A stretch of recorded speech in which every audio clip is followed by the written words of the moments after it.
Welcome back to the MTR Network. This is Kriss and Phenom here. We are here to do the audio review for Live by Night.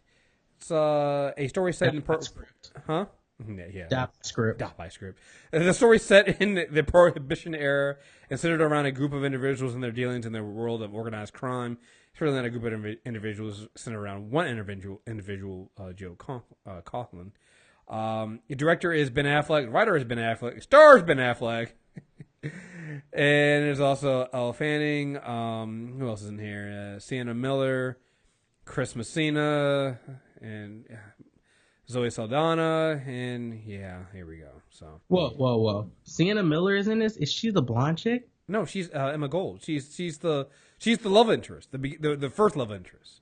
Yeah, the blonde chick. Yeah. Oh yeah. Okay. Yeah, I guess she was blonde. I did not recognize that was her. Yeah, that's who she was. Yeah. Oh. All right. She likes chiseled white dudes. I get it. Okay. Mm-hmm. So the film about the dude who went to Afghanistan and was the best sniper, American Sniper. She was in American Sniper. Oh, okay. Yeah, I believe she was an American Sniper. Double check that and make sure. But yeah, what the fuck? No, do not play this right now. God damn it. Sorry. What was it saying? Actually, no, I don't see her in American Sniper. That was somebody else. Really? Yeah, that was somebody else. Sienna Miller. Oh wait, no, it was her. She's in there. I see it. Yeah, it's American Sniper. I just swore because I didn't know anything about her until after American Sniper. Yeah. Like I know that for sure. I was like, I remember like who played his wife because she did a pretty good job. So I wrote a review on this one, so I'm gonna let you go ahead and take the first stab at this one. What do you think of this film, man? I think that it is something that you said in your review, and it's something that we talked about. Matt Damon, and I did not know this was based on a book, but I mean, Ben Affleck is a good director. That is undeniable. If you've seen The Town, if you've seen Argo, if you've seen, he had a hand in, I think, Gone Girl at one point. I'm not sure. You might want to check that. He can direct. This is non-negotiable. We will not fucking debate this. Okay? He's one of the better directors that we have currently. Absolutely. He cannot be the other half, which is the Matt Damon. He can't do the Matt Damon. See, Matt Damon, when he directs, and I cringe to go look and see if he directed that Newborn film, because I feel like he did. He can write. I feel like they need to do things together. Like, clearly Matt can read a script. That's how Casey got Manchester by Sea. Okay? I don't know why Ben Affleck did not ask Matt Damon to read his script. Because as privileged as Matt has acted before, he can look at the script and go, hey man, you don't actually want to say that in the movie. And that's not what happened here. Ben Affleck wrote a whole, I'm sorry to say this, pretentious white guilt liberal script. He did. And he ran with it. Now, is the film entertaining? Yes. Yes. Right? Is there an interesting story here? Yes. Like, there is. And the problem is his characters become caricatures. The villains are so cartoony at every point. Like, they are shadow glimpse Scantron copies, like not Scantron, scanner copies of themselves. They're worse than it's not even like old school Bond villain bad. Like, they're like, because they're trying to be like old school Bond villains, they weren't really serious, and so they were kind of like in on it, and so they were meant to be campy. The problem with Ben Affleck films is Ben Affleck directs really serious films, but the dialogue for the villains is just so campy. You're like, come on, man. You can't deliver this seriously. There are things I look for in the beginning of a film to let me know if this is going to be problematic or not. I keep wanting to call him Matt Damon because Matt Damon should have been here. When Ben Affleck started to narrate longer than 10 minutes of the film, that's when I knew we had a problem. Because he can act and he can direct. He's not Morgan fucking Freeman now. All right? Like, there is a reason that the white guy in Shawshank did not narrate his own story. They got Morgan to do it. Because Morgan's better. Morgan's the voice of God and black people. Ben Affleck is Ben Affleck. He narrates this whole fucking movie. And it is a very dry narration. It is just like if he writes his own book and does the audio for it, I don't want to listen to it. Like, and like you said, we mentioned that Ben Affleck is a great director. I think he's a really great director. Like, him being involved in the Batman movie for DC is a great thing. You know, like, do not let him write the script. Do not let him write the script, though, because then we got a problem. I also think, and this is something that I've come along with, like, he's also a really good actor. He is, but like, until he has to be righteous. Well, the problem is with the problem I have is, and especially in this film, is in certain films you can be the actor and who he is on screen and who he is in real life works. For instance, Fences. You know, like, you can see Denzel be Troy Maxon, and you're like, that's probably Denzel in real life, but it's also Troy Maxon. It fits. The problem with this case, Ben Affleck in this movie in Live by Night is playing a 1920s Irish gangster who is in Tampa, surrounded by Cubans and Dominicans and all this stuff, and I'm like, but Matt, you got me doing it now. But Ben, you're too liberal to be the racist you need to be in this film. And so what happens is, you watch this film and like you said, it's so fake. It's like, but Ben, that character wouldn't do that. He wouldn't be that righteous. He wouldn't. He's trying to be down. Right. That's what I don't appreciate about this. You can't do that. Film. He's trying to be down with black people in the 1930s. Like, he goes on this tirade of a fucking liberal ass speech. Right. At one point in the film, and I had to roll my eyes to get back into the movie, because it's just, this was a time period where we didn't need one white person explaining to Southern white folk, the Baptist Belt, how they were treating us. But he does it in this film, and clearly it wasn't for us, because when we were leaving the theater, there was a couple. Why do I always hear this shit? There was a couple behind me, a couple of women, and they were like, this film really, like, it's like capturing what's happening right now. And I wanted to turn around and be like, what are you talking about? Are we going through the Prohibition era? What are you talking about? All right, what's happening right now? What are you talking about? Look, I've been drinking, so I'm gonna be real right here. Are you talking about how black people are being treated? Is that what you're talking about?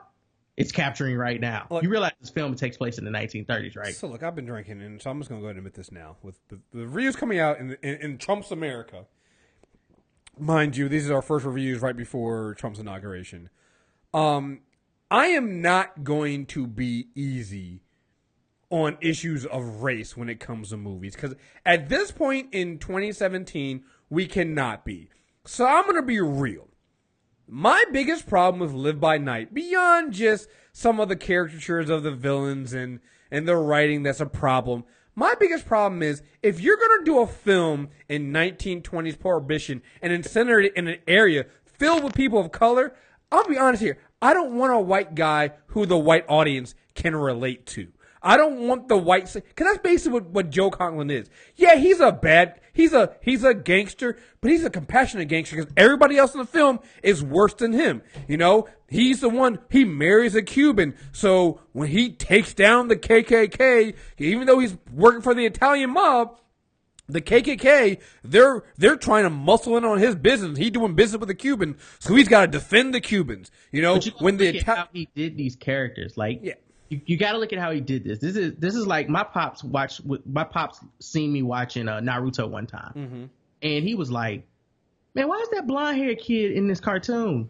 Right. But speaking Japanese, and I was like, "Well, no, he's not blonde. He's Asian." And my dad's like, "No, that's a blonde haired white boy." And I'm like, no, well, I guess you're right. He is a blonde-haired white. He's like Dennis the Menace with Psy. Because like, they always. And my dad's like, yeah, man, they're just doing that shit because they know y'all watching this shit. They're trying to cater to Americans. And I'm like, you're probably right. That's what Matt Damon is the Naruto of this film because. You mean Ben Affleck? Yeah, oh, God damn it. Ben Affleck is the Naruto of this film because it opens with he's supposed to be Irish, but he doesn't have an Irish accent, even though his father has one. He's working with the Italians who are dirty Italians, but he doesn't really have an Italian accent. His boy has an Italian accent, but they're cool. He goes down to meet the Cubans, and he's not Cuban, but the Cuban people are people of color. They're good. The black people are always seen dancing and boogieing in this film because that's what we do. He meets the only other white people he meets in this film is one with a bumblefuck cleft lip tone of talk, and his two before the age of Duck Dynasty dirty redneck bruhs that show up with shotgun and look like they spit in cans in their off time and have not washed, I don't know, in forever. Oh, can we talk about how Chris Messina's character is supposed to also be Italian, but they also kind of try to make it seem like he's Cuban? Because at one point I didn't recognize it was Chris Messina, so I thought his boy that he meets down there is actually like a white Cuban, and that's his in down there. Then I read it and I was like, oh no, his name is Dion Bartolo. He's supposed to be Italian, and Chris Messina's Italian. So why do they have him playing it like he's Cuban? Like the only other white person that is supposed to be good is the sheriff, who we find out is a fucking sadistic Bible thumper. Mm-hmm. So that is and Matt Damon never really subscribes to any religion in this film. He doesn't denounce it, but he also doesn't subscribe to it. Right? Again, it's this idea of when he's the magical white dude. When white people watch films, because remember, if you're listening to this and you're like, why are you going to bring up race? Go back to Selma. Because when Selma came out, the problem was that some of the Academy voters had was, well, they made the white people so evil. I'm like, yes, motherfucker, because y'all were evil back then. Like, you were fucking evil. You think just because LBJ fucking decided to go along and sign the Civil Rights Act that he wasn't calling black people niggers. And so when you get a film like this, and I'm watching, and it's literally the 1920s, and if you do the most basic research, 'cause I went out and I was like, I don't know much about Tampa in the 1920s, and they're in Ybor City. So I Googled it because I wanted to find out some information. Because I wanted to see, hey, maybe this Joe Conklin character existed. Maybe this movie is based off a book. Maybe it's based off of real events. And you're reading, you're like, yo, they downplay race. While they do have characters come in here and talk about race, and they're calling people niggers and spics and doing all this kind of stuff, while they're using those racial terms, they don't touch on anything like it. Like, apparently, at some points in Tampa during this era, if you were a Cuban, it wasn't just that blacks and whites couldn't interact. It also was based on your skin tone. So you would have Cubans who are in the same family who are dark skinned.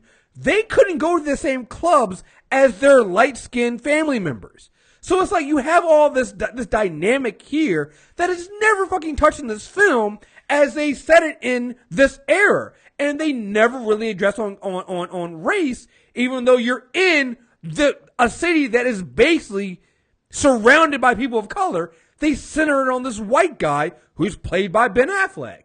And I think Ben Affleck understood that, so he's like, well, I'm going to make Joe Conklin kind of like he's a gangster, but he's aware, and he's kind of woke, and he's going to marry a black woman. And he's so... Zoe Saldana's character plays Gracella. She's the one, obviously, love interest, ends up marrying Joe Conklin.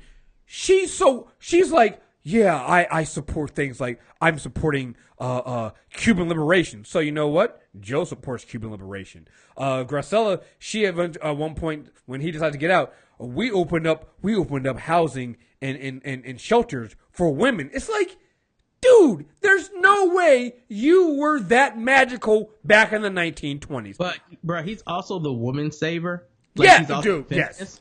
Because the film opens up and he's dealing with this chick who his dad is even like, yo. Yeah. She's dirty as fuck.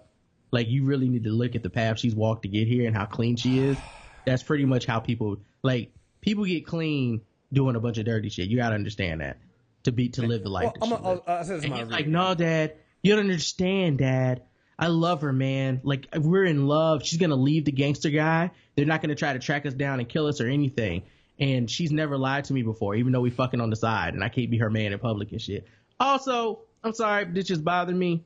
If you live in the same town as the gangster whose chick you fucking, y'all not supposed to be going to eat in public and shit.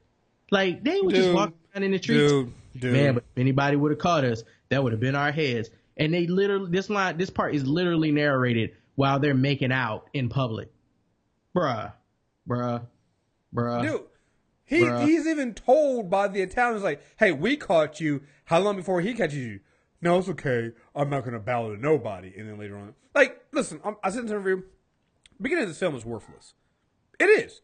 The beginning of this film is worthless because it introduces some characters you don't know. Like, if you're an Agent of S.H.I.E.L.D. fan, Clark Gregg is in this film for like a hot 30 seconds. That was a funny scene, though. No, I'm not gonna lie. That was a funny scene. Worthless. His Brandon Gleeson plays Ben Affleck's father in the film, Joe Conley. He's good, but he's in the film for a hot second. Doesn't matter anymore. It sets up the beef between Joe and Albert White, who is the head of the I guess the Irish mafia or mob or whatever. But in the end of the film, that doesn't fucking matter. It says with the relationship between Joe, the early relationship between Joe and Emma Gold, who's played by Sienna Miller. And again, in the end, that doesn't fucking matter. Like, you really could have gone without the first 20 minutes of this film. But you can't have him surviving in the way he did if you do. You can't. That's the only reason it exists. Like, that's just one thing. It's stupid. I agree. They didn't need it if they had rewritten this film. Mm-hmm. If they'd have just focused on going to Tampa and starting a gangster, yeah.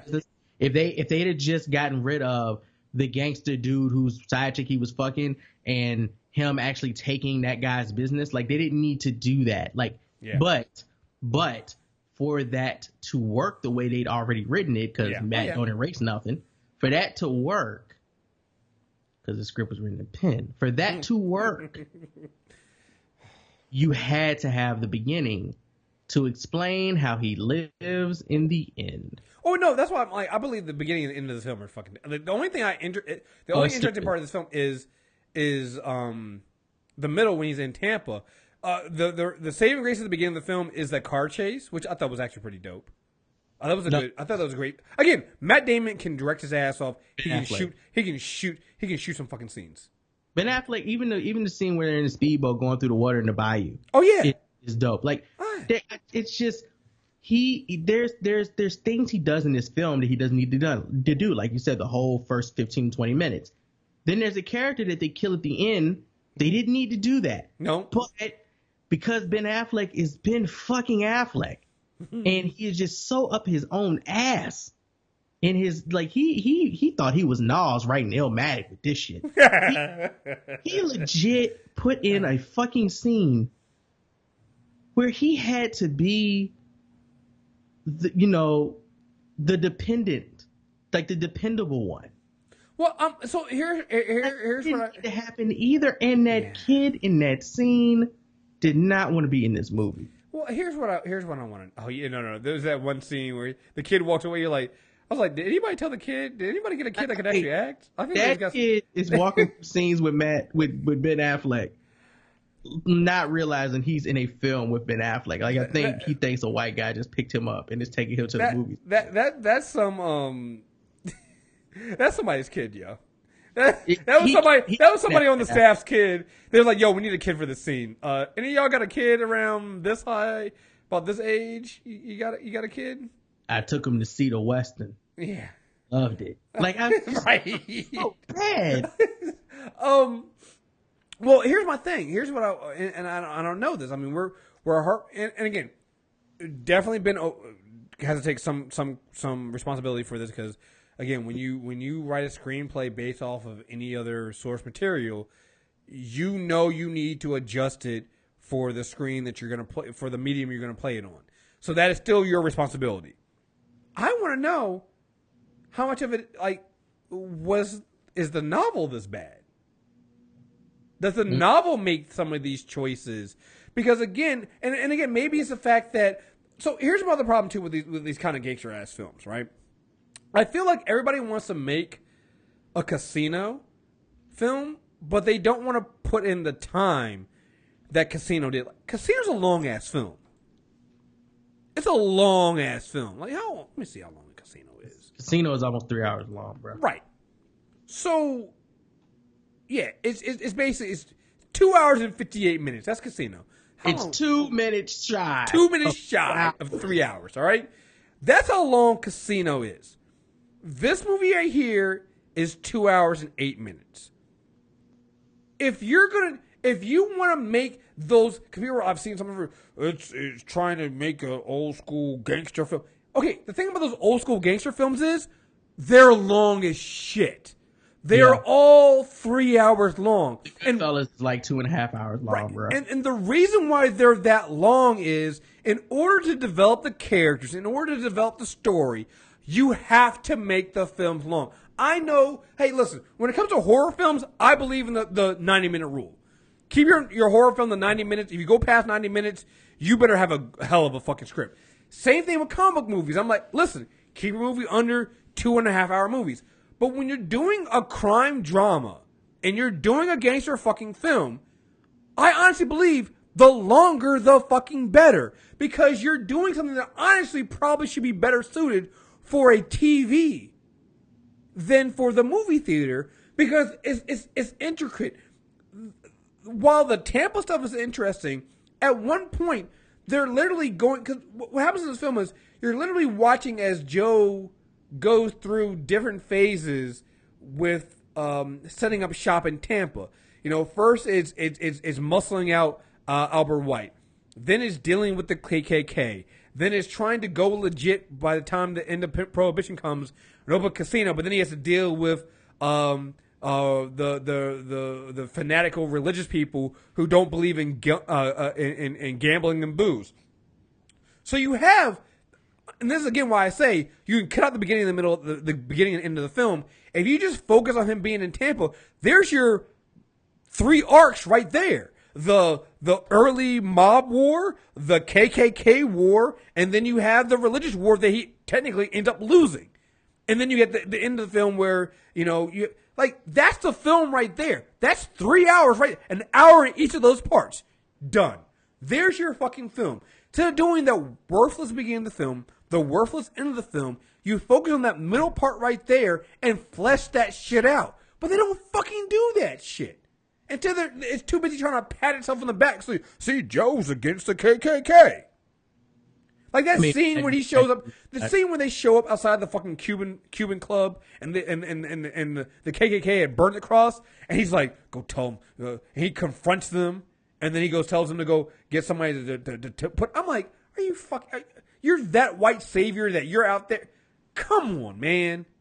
Come on. It just these films, like, you cannot have a film that, and Ben Affleck is gonna have to understand this, okay? In this era right now, you cannot have a film where a white man is out front fighting racism. No. And when I say out front, I mean out front of all the colored people who have to deal with it behind the scenes. I don't think at any point he talks that to... white man's not around. I don't think at any point Joe's character talks to any person of color in this film about the KKK. No, they all the people talk bad about people of color to him. Mm-hmm. Right? So he's like the middleman of overt racism. Right. He just accepts it all. Like, and he makes sure to have his people go above and beyond with the name it sounds like the Django argument, but it's so cartoony, the way they say spick and nigger in this movie, that after a while it doesn't even, like, the first time you hear it, you're like, whoa, that was rough. Yeah. But I remember walking to the theater talking to you, and I was like, I'm sorry, man, I just don't believe it. Like, they didn't use spook, they didn't use moon cricket. You know, I didn't hear no new Southern Tampa slurs for black people. Like, I didn't hear anything. Everything I heard was pretty much what God damn it, pretty much what Ben Affleck has heard as race, like the racist comments he's heard. Right. The most popular being, since we're talking about Cubans, Spick, excuse me, and since there are black people in this film, two boogieing, niggers. Yeah. And since we're dealing with the KKK, niggers. So they keep harping on those two. It just wasn't, he didn't do his research. And you can't make a film like Casino and The Goodfellas, which, by the way, were both screenplays, were both by the same person. The dude who actually, like, wrote the fucking book for Goodfellas, White Guy or whatever. Like you can't, or I might got that wrong, but same two directors for both of those films. Same screenplay writer. Yeah, the dude actually did write the book that Goodfellas is based on. This guy knew his shit about the Italian mob. He understood it. He understood being in the family, and that's why he could write it. Ben Affleck just does not have that fucking knowledge. What Ben Affleck does have is a gift for telling stories about heist. Mm-hmm. And if he would have really added that element more and brought somebody else in to help him smooth out the Southern gangster of it, he could have had a 4 out of 5 film here. But what we're left with is just a lot of holes to fill, bruh, and a lot of unnecessary content that nobody really gonna care about. The film, again, is entertaining, but it's really not memorable. No, at all. It doesn't. It's only memorable in bad ways. It doesn't make me feel better about accepting him to the black side. Like, I still ain't trading none of these bougie niggas for you in the racial drafts. Like that, you haven't proven anything to me. Standing up for Zoe Saldana and Miguel in this movie. Are you serious? No, bro. Come on, man. You Batman, dog. You're not Black Man. Like, come on, bro. Like, what are you doing? This just wasn't it. And yo, badass screenplay writing. You legit had Sienna Miller say, we sleep by day. Oh God. You really wanted to follow up with live by night. You wanted, I could see your face twitching. Somebody, you know what? Matt Damon came out of Matt Damon came away from that whitewashed Great Wall movie and was like, hey, listen, bro, I know I'm over here, shooting this movie and being great for the Chinese, and helping the Chinese fight their Chinese wall war. But I heard that you were gonna write this line in this film. Hey, bro, I need you to take it out, yo. No, I tell you what happened. They FaceTimed each other. Hey, what's up? Hey, yo, what you doing today, Matt? Nothing, fighting invisible dragons. What you doing, man? Man, I'm trying to finish this line to the first act of my movie. Well, run it past me real quick. I got some time in between the breathers of hot fires and Chinese people. What's going on? And Ben was like, all right, so the line goes like this. So I got my female lead. She's blonde, 1930s, kind of bad. And, I'm having, okay, man, I got it. I ain't got a lot of time now. Tell me what it is. And the line goes, we sleep by day. And then she looks into my eyes and looks into my soul, and I respond to her with my love. But baby, we live by night. And Matt Damon was like, no. So look, I just read this script for Casey. It's pretty amazing. And after reading that, my IQ right now is 195 in the screenplay chair. And I'm going to tell you, you need to not do that. Isn't the name of your film Live by Night? Guess what Casey never says in his movie? Manchester by the Sea. So you're not going to say that. Just like I'm not going to say white men saving Asian people in my movie. All right. Holla at you next week when we gloat again about our affluential rich asses. Oh my God. Like, that's the only reason that line got saved, because he wanted to say it. He really wanted to say the title of his movie.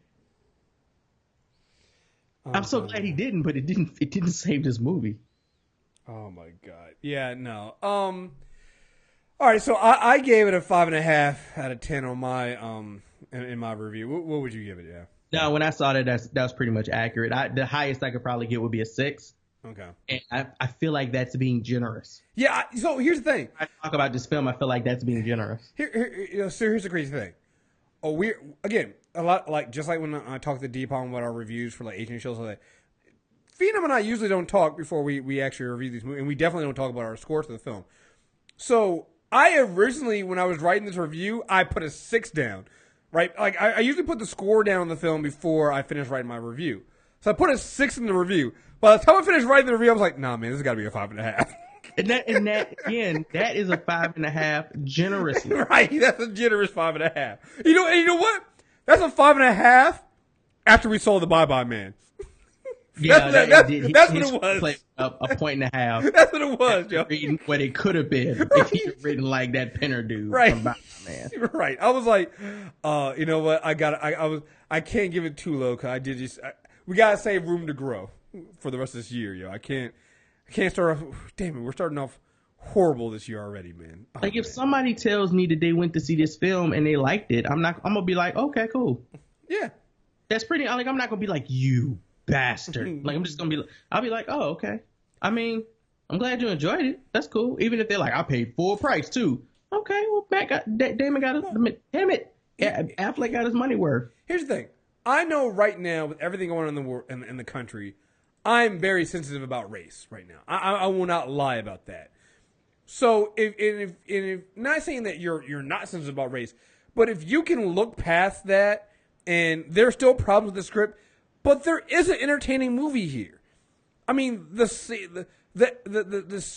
shootouts are brutal. There's one time at the beginning.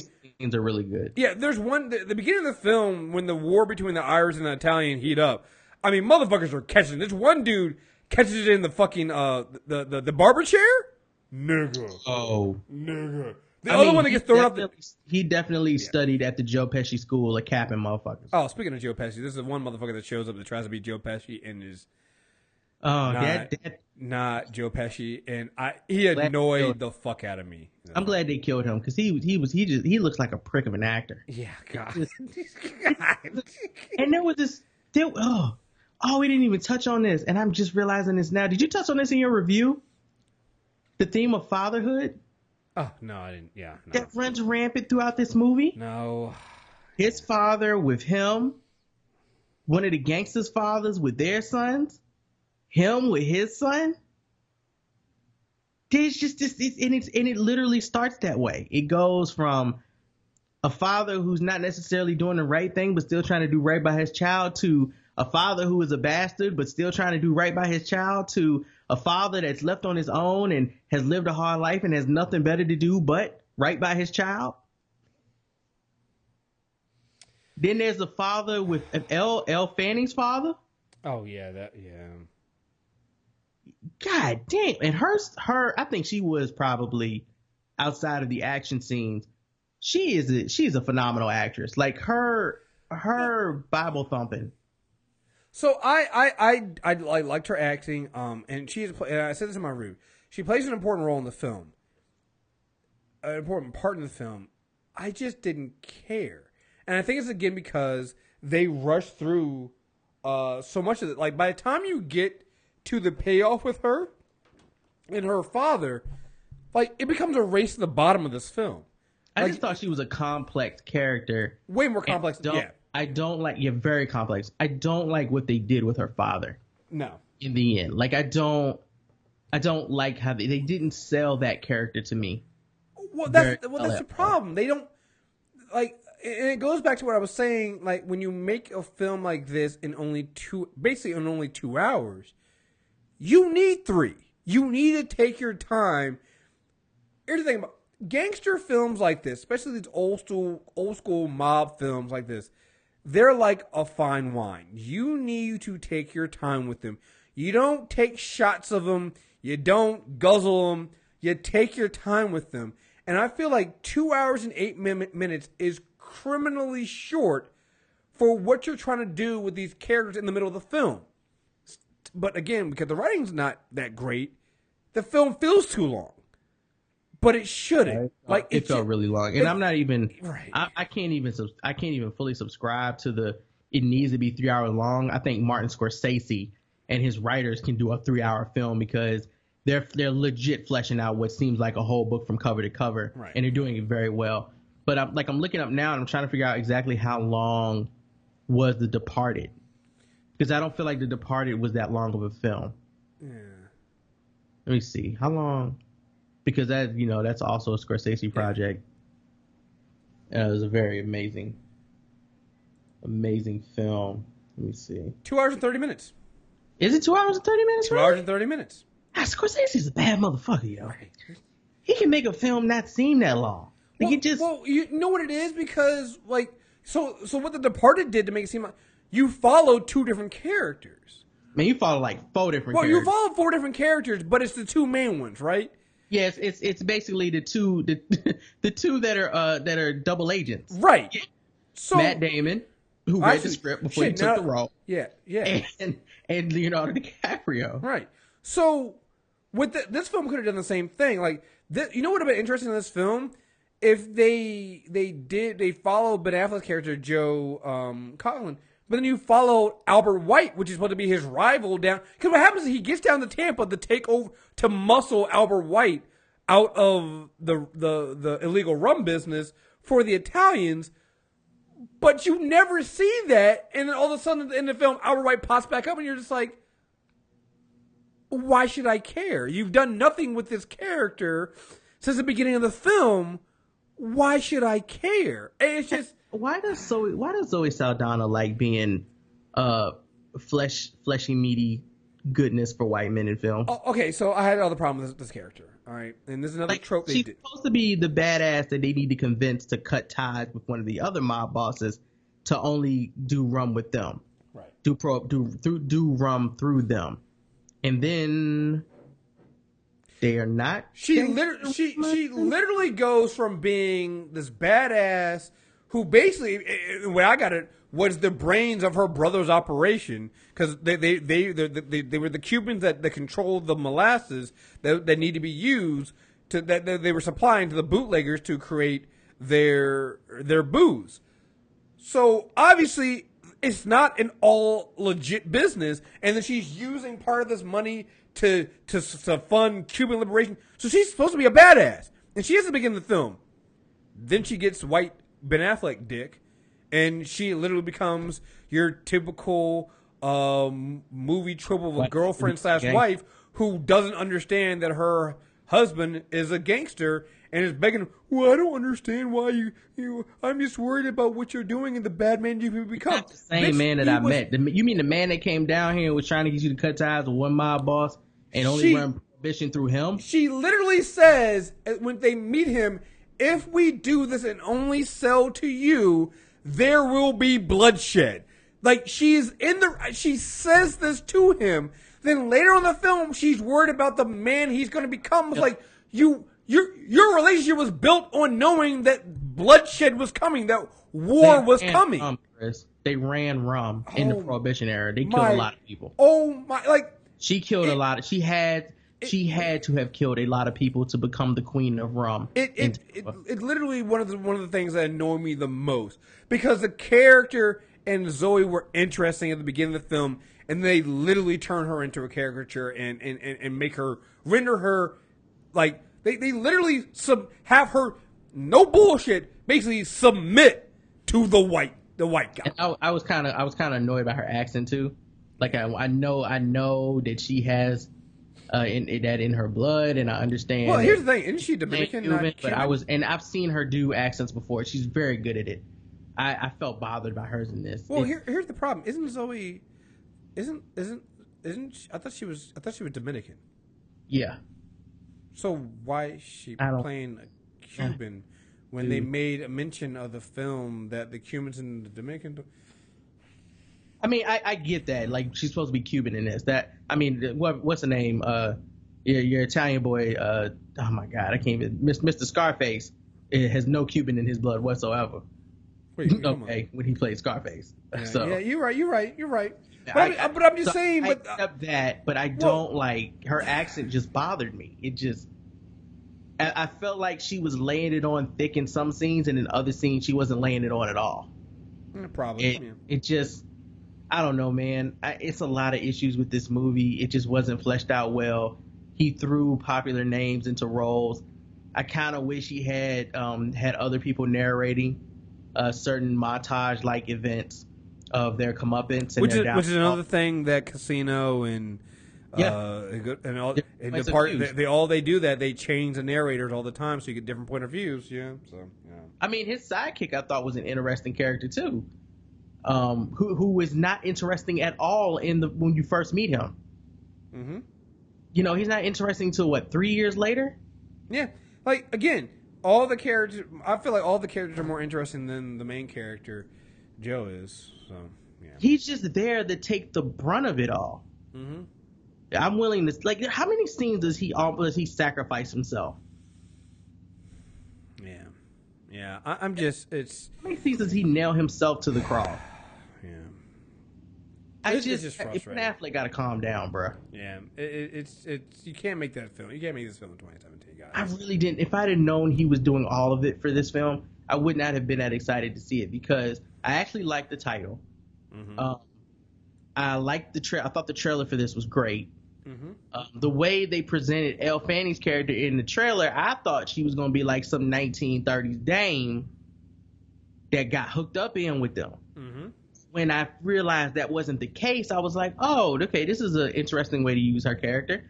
And she's very good at it. It just was a waste of her acting abilities because she legit is one of those people that you can put anything in front of and they can play that character. Yeah, no, she acts her ass off. That is scary because her character, as complex as that character is not fleshed out and written very well. But she makes it seem like it is.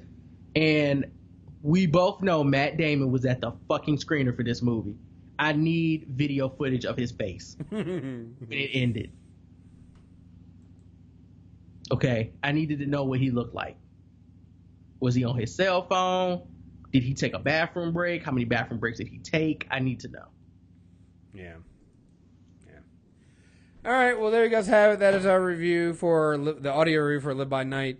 You can find the written review on movietrailerreviews.net. You can find this and other reviews on movietrailerreviews.net or search for Movie Trailer Reviews or MTR Network on iTunes or Stitcher Radio. Phenom, you got anything else? If Matt, no, he's not a trifecta. Ben Affleck is not a trifecta. He needs Matt. Bring them back together, guys. All right, guys. Thank you very much for listening. Until next time, we are out of here. Peace. Peace.